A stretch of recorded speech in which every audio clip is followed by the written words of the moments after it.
என்னை குறித்து பேசுவதற்கு இங்க யார் யோகின்னு இருக்கிறான் அப்படின்னு அவர் சொல்றாரு.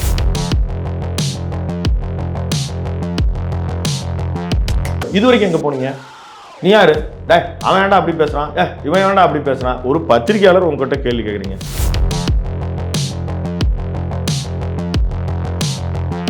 இப்போ யாராவது ஒருத்தர் ஏங்க அது பிரச்சனையை சால்வ் பண்ணா அவங்களையும் கொச்சப்படுத்துறாங்க.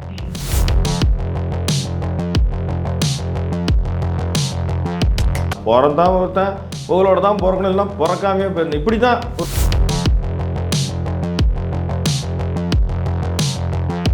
விக்கிரவாண்டி தேர்தலில் அவர் ராஜீவ்காந்தி கொலைக்கு நாங்கள் தான் காரணம்னாரு.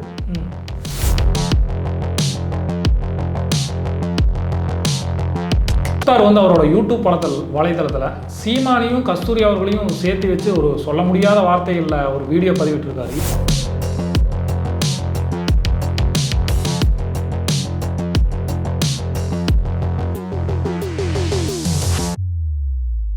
அறம் தமிழ் நேயர்களுக்கு வணக்கம்.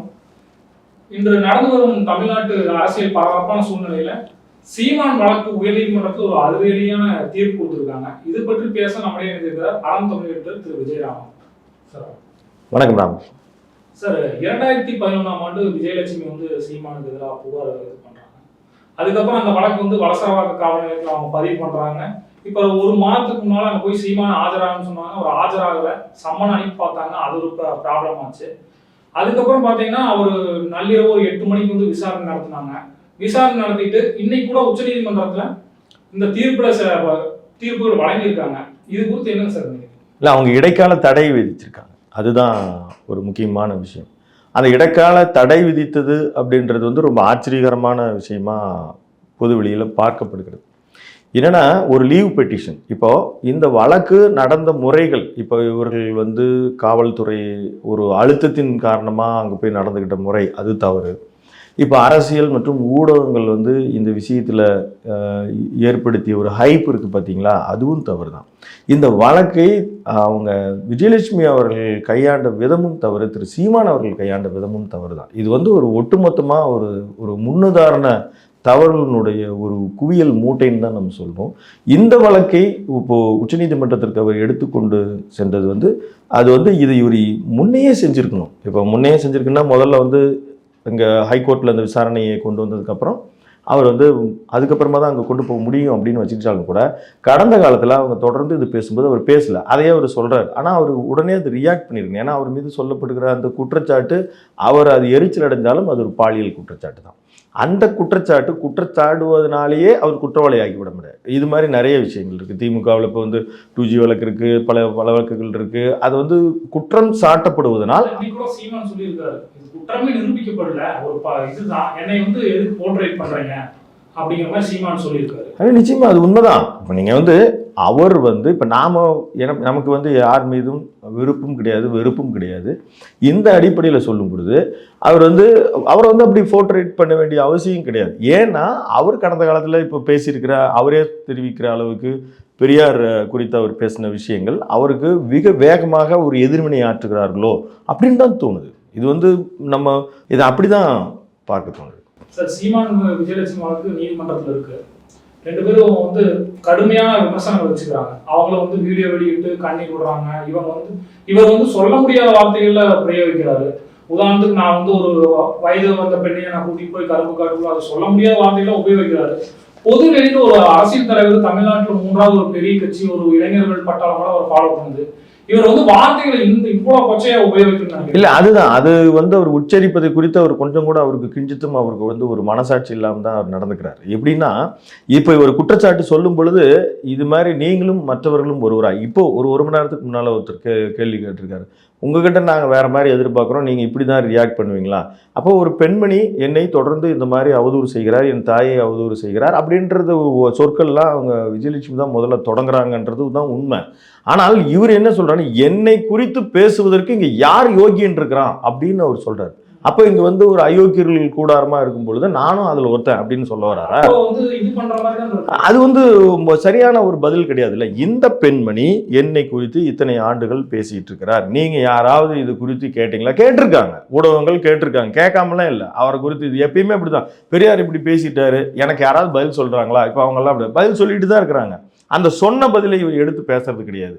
அது வந்து ஒரு பெரிய வருத்தத்துக்குரிய விஷயம். ஒரு ஆகச்சிறந்த பல விஷயங்களை அவர் வந்து முன்னெடுத்து பேசுகிறார். தொடர்ந்து நல்ல தூய தமிழ் சொற்களால் இவர் சில விஷயங்களை வெளிப்படுத்துகிறார். அது எல்லாத்தையும் நாம வந்து அவர் கவனிப்புக்கு உள்ளாக்குகிறார். அவர் இளைஞர்களை கவர்கிறார், எல்லாம் சரி.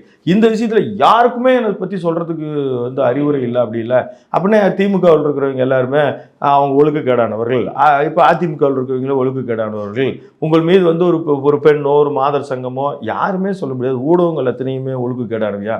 இப்போ சில விஷயங்கள்ல சில ஊடகங்கள் தான் அவங்க விஜயலட்சுமி அவர்களினுடைய ஸ்டேட்மெண்ட்டை திருப்பி போட்டுக்கிட்டே இருந்தாங்க. சில ஊடகங்கள் அதை வந்து அவங்க பொருட்படுத்தலை. என்னன்னா அப்படிதான் வந்துச்சு. இப்போ இது குறித்து இப்போ மூத்த பத்திரிகையாளர் இப்போ அவரும் வந்து பரஸ்பரமாக பல இடங்களில் பேட்டிகளை திரு சாவித்திரி கண்ணன் அவர்களை பற்றி சொல்லியிருக்கார். பெரிய பத்திரிகையாளர்னு அவர் எழுதியிருக்கார் என்ன நடக்குது தமிழ்நாட்டில்னு. அப்போ இந்த சூழலில் வழக்கை நீதிமன்றம் விசாரித்ததில் விஜயலட்சுமியின் குற்றச்சாட்டில் உள்ள உண்மைத்தன்மையை இந்த புகார் தொடர்ந்து அலட்சியப்படுத்தப்பட்டு வருவதை கவனத்தில் கொண்டு சீமானை விசாரித்து அறிக்கை தர நீதிபதி உத்தரவிட்டிருக்கிறார்கள். நீதிபதி விசாரிக்கத்தான் கூறியுள்ளார். இது தன் மீது தவறில்லாத பட்சத்தில் விசாரணைக்கு ஒத்துழைப்பு தருகிறேன் என்றல்லவா சீமான் சொல்லியிருக்க வேண்டும். ஏற்கனவே 15 ஆண்டுகள் இழுத்தடித்தது போதாது என்று தற்போது மீண்டும் வாய்தா கேட்பதும் விசாரணைக்கு தள்ளி போட்டுக்கொண்டு போக நினைப்பதும் உச்சநீதிமன்றத்தை அணுகி விசாரணைக்கு தடை கேட்ப முயல்வதும் கோழைத்தனமின்றி வேறு என்ன அவர் இப்படின்னு கேட்கிறாரு. இப்போ ஒரு தடை வாங்கியிருக்கிறாரு. இப்போ அது வந்து அவருடைய தரப்புல இந்த விசாரணையை வந்து விசாரிக்கவே கூடாது, இதை குவாஷ் பண்ணிடணும், அந்த இதை வந்து அழிச்சிடணும் அப்படின்னு தான் இப்போ கூட அவர் சொல்றாரு. ஆனா வீட்டு வாசலில் அழைப்பானையை ஒட்டுவது என்பது ஒரு நடைமுறை தானே. அதை தான் படிப்பதற்காக கிழித்து வர சொன்னேன் என்கிறார் சீமான் மனைவி. ஆனால் வாயிற்காவலர் அதை அக்கு வேறாக ஆணி வேறாக கிழித்து போட்டாரே தவிர படித்து தோதாக அவர் கிழிக்கல அப்படின்றது தான் உண்மை. இது வந்து ஒரு அதுக்கப்புறம் வந்து அந்த நீலாங்கரை காவல்துறை நடந்துக்கிட்டது அப்படின்றது அது காவல்துறைக்கு இருக்கிற அழுத்தம். இது எல்லாத்தையும் சேர்த்து அவர் சொல்றார், விசாரணைக்கு ஆஜராக மாட்டேன், என்ன செய்வீங்க, என்ன பெரிய பாலிய புகார், நான் என்ன புதுசாக வயசுக்கு வந்து சின்ன பொண்ணையாக தூக்கிட்டு போய் இப்படின்னு ஒரு குச்சிக்காட்டிலேருந்து இப்படி அவர் சில சொல்கிறாரு. ஏன்னா தன்னை சுற்றி பெண்கள் உட்கார்ந்திருக்கும் பொழுதெல்லாம் இதுவரை தமிழகம் சந்திக்காத அரசியல் அவலம். இது என்னுடைய கருத்து இல்லை, அவர் சாவித்திரி கண்ணன் அவர்கள் வந்து சொல்கிறார்.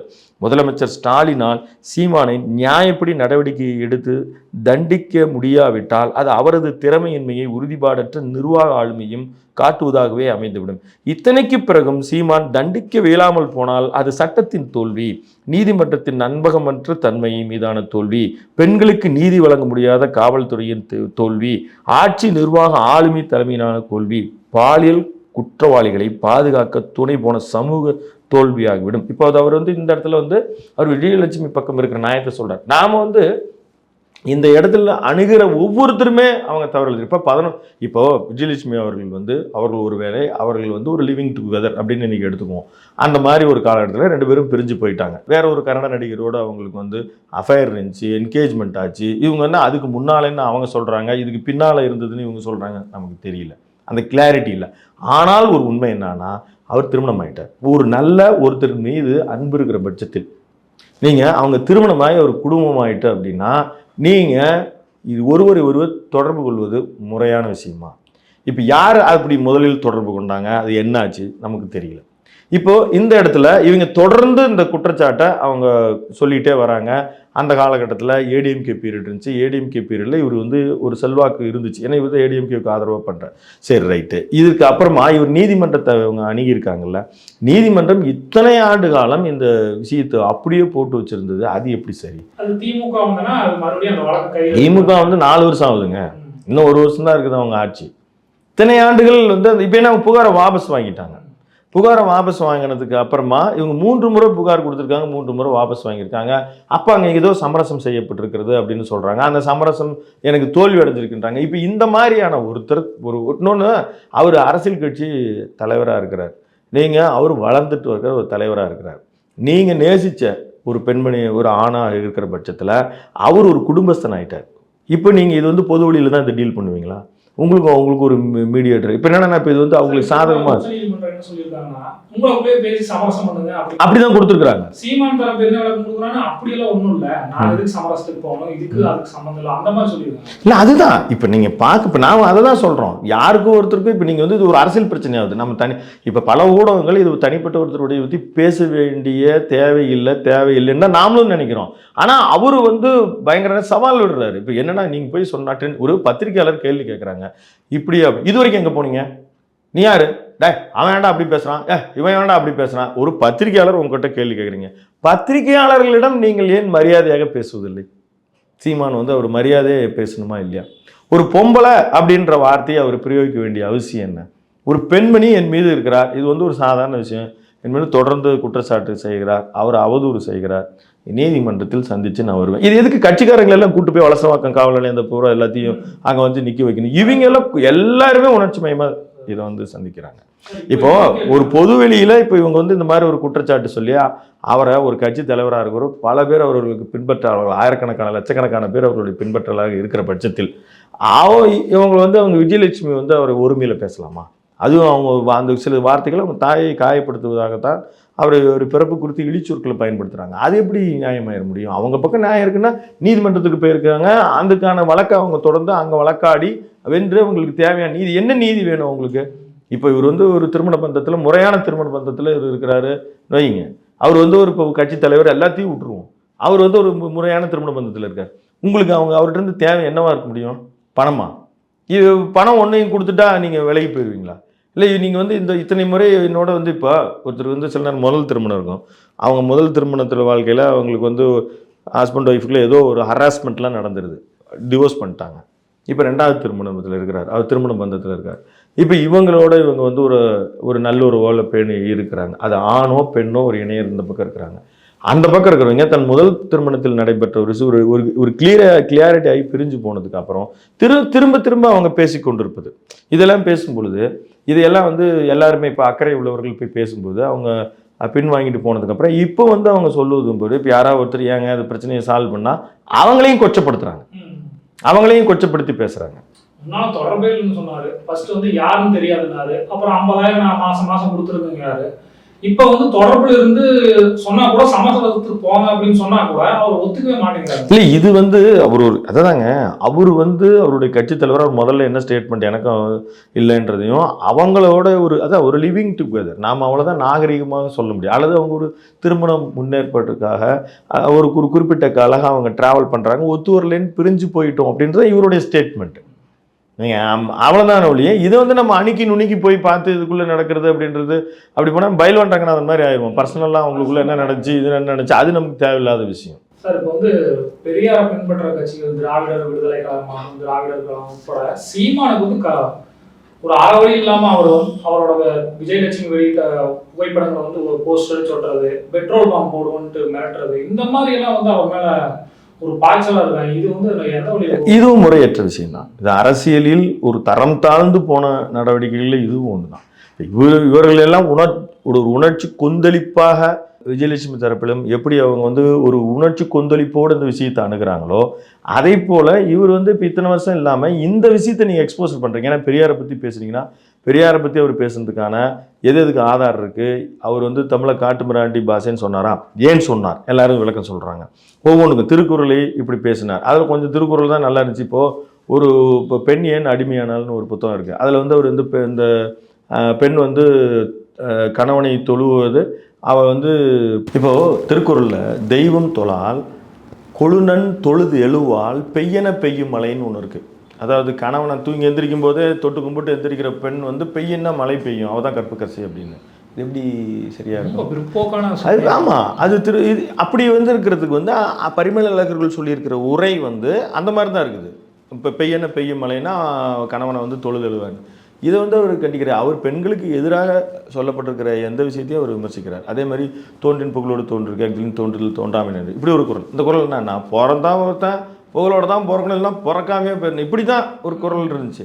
இது நிறைய பேர் எழுதியிருக்காங்க. வஉசி எழுதியிருக்கிறாரு, கலைஞர் எழுதியிருக்காரு, சாலமேன் பாப்பி எழுதியிருக்காரு, ரைட்டர் சுஜாதா எழுதியிருக்கிறாரு திருக்குறளுக்கான விளக்கம். அவர் என்னென்னா ஒரு இடம், அந்த இடத்துல உனக்கு மரியாதை இருந்தால் அதை நம்ம அவை பாட்டி ரொம்ப சாதாரணமாக மதியார் வாசலில் மிதியாதேன்னு ஒன்று ஒரு விளக்கம் சொல்லுவாங்க. அதுதான் அது. நீ ஒரு இடத்துக்கு போகிற அப்படின்னா அந்த இடத்துல உனக்கு ஒரு கௌரவம் இருந்துச்சுன்னா போ, தோன்று, இல்லைன்னா தோன்றாது. இதுதான் விளக்கம். இப்படியெல்லாம் வந்து பின்னால் வந்து அதை மாற்றி எழுதப்பட்டு இது மாதிரி ஒரு 20-30 குறள் இருக்குது, அதை அவர் விமர்சித்தார். இதுதான் இப்போ இந்த விளக்கத்தை எல்லாம் சொல்லிகிட்டே தான் இருக்காங்க. அவங்க கேட்க மாட்டேன்றாரு. அவர் வந்து திருக்குறள் எப்படி சொன்னார், தமிழுக்கு மாநாடு நடத்தியிருக்காரு. இது ரெண்டுமே அவருடைய, அதாவது நாம் வந்து பெரியாரின் புகழ் பாடுவது நமது நோக்கம் அல்ல, சீமானை இகழ்வது நமதனுடைய நோக்கம் அல்ல. இங்கே இருக்கிற கருத்துக்களை அவர் சொல்லும்போது அதுக்கு முறையாக அவங்க உள்வாங்கிக்கிறது கிடையாது. சில நேரங்களில் இவங்களுக்கு முறையான பதில் சொல்லாமல் கருத்தை கருத்தால் எதிர்கொள்ள முடியாமல் அவர் வீட்டை போய் முற்றுகிறது. இவங்க ஒரு மாநாடு போட்டு இவங்க கேட்குற எத்தனை கேள்விக்கும் அங்கே இருக்கிற திறமைசாலிகள் ஏன் பேசவில்லை தெரியல, போய் பெட்ரோல் கூட தான் போடுவாங்களா? இதுதான் முறையா? இத்தனை வருஷமாக அவர் வந்து இப்போ இவ்வளோ பெரிய கட்சியில் அவர் பல முறை பேசிட்டு தான் வந்திருக்கிறாரு. விக்கிரவாண்டி தேர்தலில் அவர் வந்து ராஜீவ்காந்தி கொலைக்கு வந்து நாங்கள் தான் காரணம்னாரு. நாங்கள் தான் ஆமாம் பண்ணிட்டோம், இது வந்து விடுதலை புலிகளே ஏற்றுக்கொள்ளாத விஷயத்தை அவர் பேசியிருக்கு. நீங்கள் எல்லாம் இங்கே எல்லாம் என்ன வந்து அவருக்கு அதுக்கான ஒரு ரியாக்ஷன் பண்ணியிருக்கீங்க? இது காங்கிரஸ் கட்சியை தவிர மற்ற கட்சிகள்லாம் என்ன அதுக்கான ரியாக்ட் பண்ணியிருக்காங்க? இது மாதிரி ஒரு அரசியல் கட்சி தொடர்புடைய விஷயங்களில் முரண்பாடுகள் வேறு. இந்த விஷயத்தில் தன் மீது பழியிலிருந்து அவர் மீள வேண்டும். தேர்தல் வரும்பொழுதெல்லாம் தனக்கு இந்த மாதிரியான ஒரு மாநகரமான பிரச்சனை கொண்டு வந்து இருப்பதை அவர் ரசிக்காமல், அவர் கூட இருப்பவர்களும் ரசிக்காத காரணத்தினால் அவர் நீதிமன்றத்தை அவரே தான் அணுகி அதிலிருந்து விடுதலை பெற முனைவது மிகச்சரியான விஷயம். ஆனால் நீங்கள் இவ்வளோ நாள் எங்கே போனீங்க? இவ்வளோ நாள் நீங்கள் பேசலை. கேட்டுட்டு இருக்கும்போதெல்லாம் அவர் சொன்ன பதில் வேறு. இப்போ கேட்கும்பொழுது ஒவ்வொன்றையும் நீங்கள் ஒவ்வொருத்தரை பற்றி நீங்கள் பேசுகிறது அங்கே பேசுகிறது இங்கே, இது ஊடகம் செய்வதும் இன்னும் இந்த விஷயத்தை போய் ஃபோக்கஸ் பண்ணிகிட்டு இருக்கிறதும். அவர் நீதிமன்றத்துக்கு போயிருக்காரு, அணுகிட்டு வரட்டுமே பண்ணுறதில்ல. ரவுண்டு கட்டினா இதுதான் கேள்வி கேட்குறாங்க. இதுதான் அரசியலில் வந்து இப்போ தான் இதுதான் முக்கியமான பிரச்சனையாக எவ்வளோ பிரச்சனை இருக்குது. இதை பேசுவதன் வழியாக மும்மொழி கொள்கை வந்து பின்னுக்கு தள்ளப்படுகிறது, ஊடகங்கள் மூலியம் இதுதான் வியாபித்திருக்கிறது. அதே மாதிரி வந்து இந்த மறுவரை தொகுதி அதை பற்றி பேசுவதில்லை. இதை பற்றி ஒரு ஆக்கப்பூர்வமாக பேசி ஒரு அரசுக்கு ஆலோசனை செய்ய வேண்டிய ஊடகங்கள், அரசியல் தலைவர்கள் இவங்க வந்து அதை பற்றி எல்லாம் வந்து இப்போ கம்யூனிஸ்ட் கட்சி பேசுனா நீ கம்யூனிஸ்ட் கட்சி ஒட்டுன்னு இவர் சொல்கிறாரு. அரசியலில் அத்தனை விஷயங்களுமே மடைமாற்றம் செய்யும். ஊடகவியலாளர் முக்தார் வந்து அவரோட யூடியூப் வலைதளத்தில் சீமானையும் கஸ்தூரி அவர்களையும் சேர்த்து வச்சு ஒரு சொல்ல முடியாத வார்த்தைகளில் ஒரு வீடியோ பதிவிட்டிருக்காரு. இது எப்படிங்க சார் பார்க்குறீங்க? இல்லை, அந்த விஜயலட்சுமி அவர்கள் வந்து ஒரு ஆடியோ குரல் பதிவை அவர் முக்தாருக்கு அனுப்பியிருக்கிறார். அதில் வந்து ஏதோ ஒரு வகையில் இவருக்கு சாதகமாக, இப்போது திரு சீமான் அவர்களுக்கு சாதகமாக ஒரு கருத்தை இப்போ நிறைய பேர் அதை வந்து சொல்லியிருக்காங்க. அது எப்படின்னா சாட்டை துரைமுருகன் சொல்லியிருக்காரு, இன்னொரு என்னமோ செல்வன் ஒருத்தரோட பேர், மதுரை செல்வன் ஒருத்தர் பேர் சொல்கிறாங்க. அந்த வகையில் கஸ்தூரியும் வந்து அவங்க சொல்லியிருக்காங்கன்னா அவங்க அவருக்கு சார்பாக நிற்கிறாங்க, உங்களுக்கு சார்பாக கொஞ்சம் பேர் நிற்கிறாங்கன்னா நீங்கள் என்ன எங்களுக்கு அருகாமையிலிருந்து பார்த்தீங்களா அப்படின்றதையும் கூட அவங்க கொச்சையாக தான் சொல்லியிருக்கிறாங்க. இதுதான் அவங்க சொல்லியிருக்காங்க. உங்களுக்கு என்ன தெரியும், என் பிரச்சனையை நான் பார்த்துக்கிறேன், நீங்கள் யார், நீங்கள் வந்து பேச வேண்டிய அவசியமே இல்லை, நீங்கள் பேசியிருந்தால் அதை சொல்லலாமே தவிர அவங்க வந்து அதாவது விஜயலட்சுமியாக அவங்கள யாரையும் வந்து உங்களுக்கு என்ன தெரியும், நீங்கள் அருகாமையிலேருந்து பார்த்தீங்களான்னு துணிப்பட தான் அவங்க பேசியிருக்காங்க. ஆனால் முத்தார் வந்து ஒரு ஊடக இது வெக்கமாக தான் இருக்குது. அவர் எப்படி இப்படியா சொல்லுவாங்க? இதுக்கு முன்னாலேயே வந்து அவங்க வந்து நம்ம சொல்ல முடியாது. அவங்க வந்து போட்டு ஒரு இது போட்டு ஒரு சொல்ல வந்து இவரும் எஸ்பி சேகரும் பேசுகிறாங்க. அந்த கண்டென்ட்டில் இவங்களுக்கு வந்து இதே இல்லை. அவங்களுக்கு இவங்களுக்கும் என்ன சம்மந்தம்? அவங்க அதாவது கஸ்தூரி அவர்கள் பொதுப்படையாக அவங்க வந்து அரசியல் கருத்துக்களை சொல்லிகிட்டு இருக்காங்க. அந்த அரசியல் கருத்துக்களுக்கு ஏற்பதும் மறுப்பதும் அல்லது மறுமொழி சொல்வதும் அது எல்லாரும் இன்றைக்கெல்லாம் எல்லாத்துக்கும் ஊடகங்கள் எல்லாருமே இன்றைக்கி வந்து ஒவ்வொருக்கும் ஆதரவாளர்கள்லாம் வந்து எல்லாரையும் தான் பேசுகிறாங்க. யார் வேணாலும் வந்து யாருடைய கருத்துக்களையும் இப்போ சேட்டலைட் டிவியாக ஒன்றும் சொல்ல முடியாது, யூடியூப்பில் பின்னால் கருத்து சொல்கிறாங்க. அது அவங்களோட நீங்கள் கருத்தாக அப்படி போய் பரிமாறுவது தான் ஒரு ஊடகத்தினுடைய அறம். நீங்கள் இப்படி தான் போடுவாங்களா? இவருக்கு அவருக்கும் கனெக்ட் இருக்குது அப்படி தான் போடுவாங்களா? ஒரு திரைத்துறையில் இருக்கிறவங்க அவங்களுக்கு வந்து ஒரு சில விஷயங்கள் அவர்களுக்கு ஒரு வேளை தெரிந்திருக்கலாம், அது தொடர்பான கருத்துக்களை அவங்க தெரிவிக்கலாம், அதை நீங்கள் விமர்சிக்கலாம். இப்போ அவர் தொடர்ந்து ஒரு முத்தார் அப்படி தான் பண்ணுறாரு. அவர் பயில்வான் ரங்கநாதனோட கீழே போயிட்டார். அது வந்து இப்போ போட்டு அவங்கள வந்து கொச்சைப்படுத்துவதும் அதில் போடக்கூடிய படங்கள் எல்லாம் வந்து அங்கங்களை வெளிப்படுத்துகிற மாதிரி படங்களை போடுவதும் அதை வந்து அதை என்னென்னா அட்டென்ஷன் கிரியேட் பண்ணுறாரு. பிழைப்பதற்கு வழி இல்லைன்னு நினைக்கிறேன். அட்டென்ஷன் கிரியேட் பண்ணுறாரு. எப்படின்னா ஒருத்தர் கவர்ச்சிகரமாக ஒரு நடிகை இப்போ அந்த அவங்க சொல்கிறாங்க, யாரெல்லாம் சொல்கிறாங்க, சாட்டை துரைமுருகன் ஃபோட்டோ போட்டு போடலாம்ல. இவர் ஒரு பெண்பாலாக இருக்கிறதுனால நீங்கள் பெண்பால் கனெக்ட் பண்ணி அதை போடுறீங்க. ஆமாம், அது எப்படி சரியாக இருக்கும்? அது நிச்சயமாக இப்போ இவங்கெல்லாம் வந்து அவங்க கஸ்தூரி அவர்கள் நீதிமன்றத்தை அணுகணும். நான் கடந்த காலத்திலேயே நான் சில நேர்காணல்கள்லாம் சொல்லியிருக்கேன். நேர்காணலே அவங்களுக்கு நான் இதை தான் சொன்னேன். அவங்க வந்து எனக்கு நான் சூட் இருக்கு, நான் வந்து பிஸியாக இருக்கிறேன், இவங்களெல்லாம் போய் இப்போ பைல்வான் ரங்கநாதன் அதே மாதிரி முக்தார் மீது அவங்க வந்து பெண்களினுடைய தனிப்பட்ட அங்கரங்களை கொச்சப்படுத்துவது தொடர்பாக அவங்க தம்ப்நெயில் வைப்பது, அது மாதிரியான சொற்களை முதன்மைப்படுத்துவது, இதை வந்து செஞ்சிட்டு இருக்கிறவங்களை இவங்க தான் வழக்கு கொடுக்கணும். இது நாம் வந்து அவருடைய நேர்காணலில் நம்ம தெரிவிச்சிருக்கோம். வருங்க, இதெல்லாம் ஒரு ஊடகத்திற்கே வந்து வெட்ககரமான செயல். உங்கள் கருத்து பதிவுக்கு மிக்க நன்றி சார். வணக்கம். இணைந்திருங்கள் அறம் தமிழுடன்.